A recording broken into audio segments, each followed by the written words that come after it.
The event in Johannesburg is for the emerging economies that make up what's known as the BRICS group.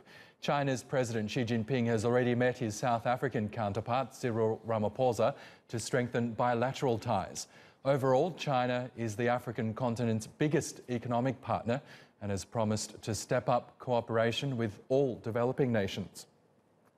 Well, Catherine Makokera from Johannesburg says this year's summit is likely to send out a strong message on global trade, which has come under increasing attack from the US president.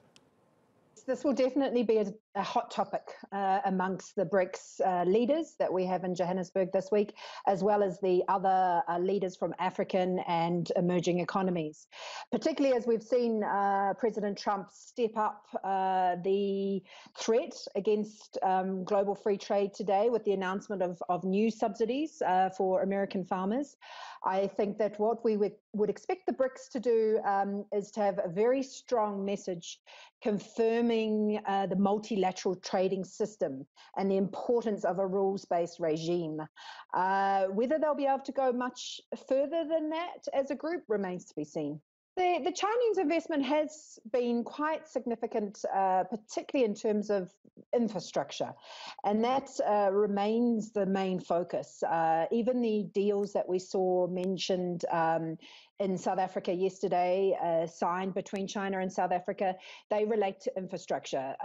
They were about energy, transport and logistics, and telecommunications. So the Chinese willingness to come in and to put money behind hard physical infrastructure makes a big difference in the African continent.